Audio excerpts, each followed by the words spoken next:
প্রিয় দর্শক, আপনারা জানেন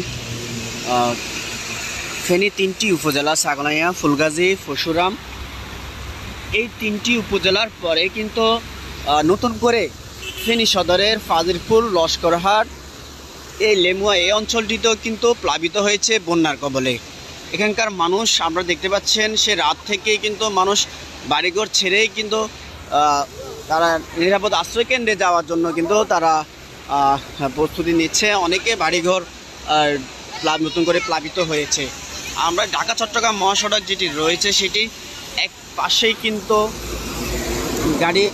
গাড়ি চলাচলের অবস্থা বন্ধ হয়ে যাচ্ছে। হয়তো বা আজকে এর মধ্যে চট্টগ্রাম যে মহাসড়কটি রয়েছে এটি কিন্তু গাড়ি বন্ধ হয়ে কিন্তু চলাচলের অবস্থা বন্ধ হয়ে যাওয়ার উপযোগী হয়ে পড়েছে। হয়তো বা ঢাকা চট্টগ্রাম যোগাযোগ বিচ্ছিন্ন হওয়ার সম্ভাবনা রয়েছে। এবার বৃষ্টি যদি বন্ধ না হয়, ইন্ডিয়ার যে উজানে যে পানিগুলো রয়েছে সেই পানিগুলো যদি বন্ধ না হয়, তাহলে ফেনীর যে বাকি উপজেলাগুলো রয়েছে সেই উপজেলাগুলো কিন্তু হুমকির সম্মুখীন রয়েছে। আমি যদি এই দিকে দেখাতে চাই, তাহলে এই ফাজিলপুর ইউনিয়ন,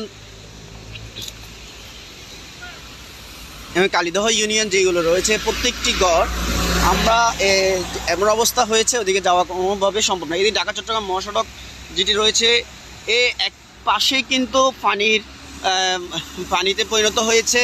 এটি ক্রমান্বয়ে কিন্তু এই পানিগুলো বেড়ে চলছে।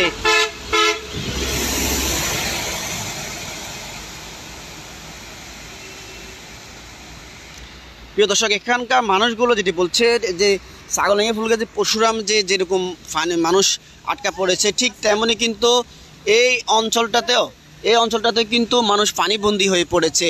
এখানেও অনেক মানুষ গতকাল রাত থেকে কিন্তু মানুষ বাড়িঘর থেকে আসার শুরু করেছে, কিন্তু এখনো পর্যন্ত অনেকে এই উপজেলাতে কিন্তু পানিবন্দী হয়ে পড়েছে। এখানকার মানুষগুলো বলছে তাদেরকে উদ্ধার করে নিরাপদ স্থানে নিয়ে যাওয়ার জন্য।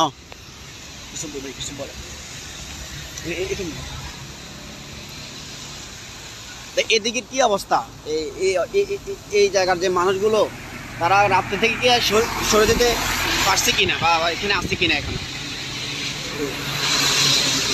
এখনো অনেকে আছে, কিন্তু ভোর রাত্রে অনেকে নিয়ে আসা হয়েছে।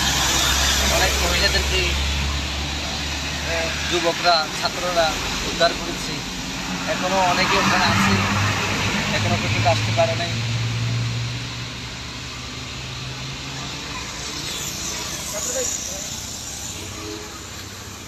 আমরা দেখছি এদিকে রাস্তার দুই পাশে মানুষ, তারা শুধুমাত্র তাদের গায়ে পরানো যে কাপড়গুলো রয়েছে এগুলো নিয়ে সরে আসতে সক্ষম হয়েছে। আমরা যদি পানির স্রোত দেখাতে চাই, তাহলে এই অংশে কিন্তু ব্যাপক পানির স্রোত।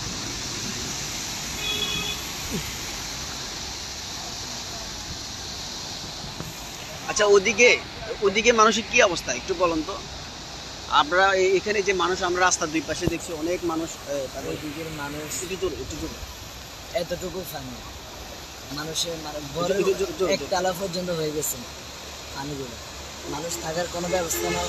এই জন্য এখানে মাদ্রাসার মধ্যে বড় হুজুরে থাকার আশ্রয় দিছে। মানুষ হাঁটারও কোনো ব্যবস্থা নেই। কেলা গাছ দিয়ে বেগু বানিয়ে কেলা গাছের মাধ্যমে আসতেছে মানুষ ওইখান থেকে।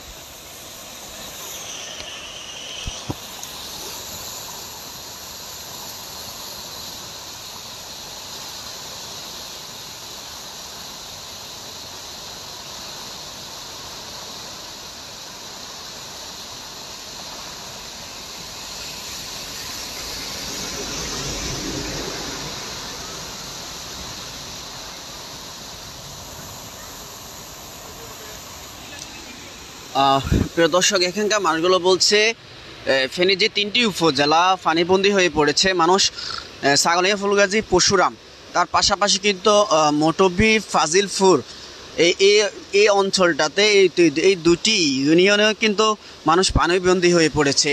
এখানকার মানুষগুলো বলছে এদিকে নজর দিয়ে এই মানুষগুলোকে উদ্ধার করার জন্য।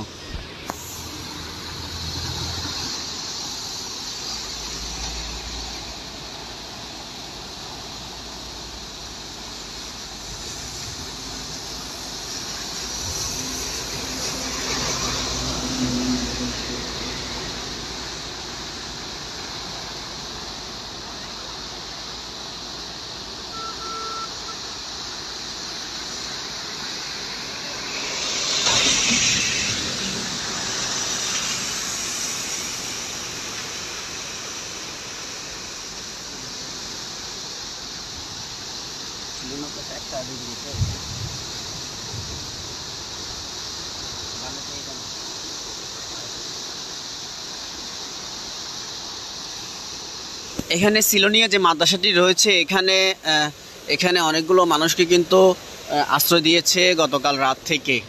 এখানকার যে হুজুর বড় হুজুর রয়েছে উনি কিন্তু ঘোষণা দিয়ে এখানকার মানুষদেরকে নিরাপদে আশ্রয় কেন্দ্রে আসার জন্য কিন্তু আহ্বান জানিয়েছে। আমরা যেমনটা এখানকার একজন স্টুডেন্টের সাথে কথা বলেছিলাম।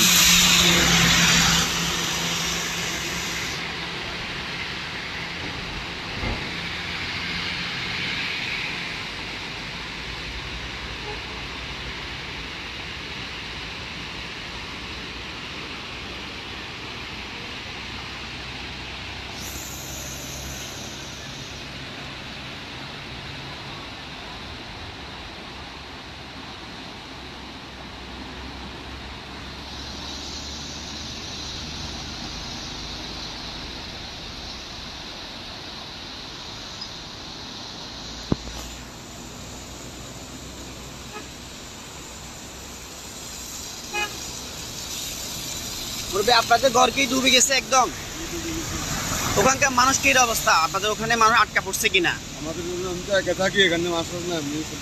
ওটা ডুবে গেছে, শুধু আপনার যে এইগুলো নিয়ে বের হয়েছেন আর কিছু নিয়ে বের হতে পারেন নাই? না, সব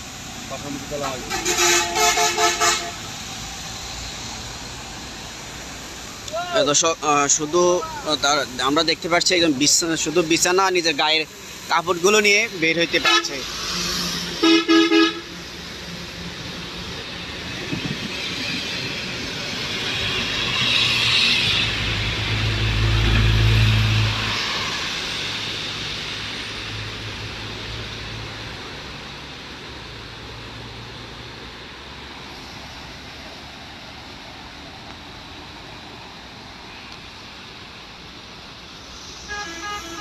অবস্থা ভাইয়া, কি অবস্থা?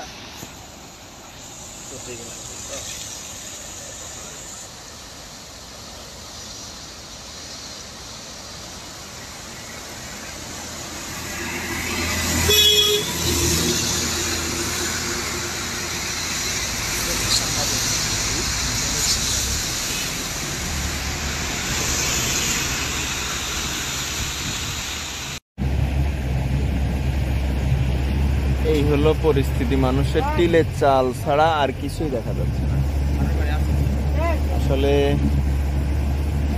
বাংলাদেশের ইতিহাসে এমন বন্যা আর কেউ দেখে নাই।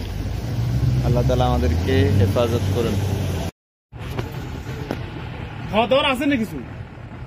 হ্যাঁ, কিছু পাঠানোর ব্যবস্থা করেন। বাবা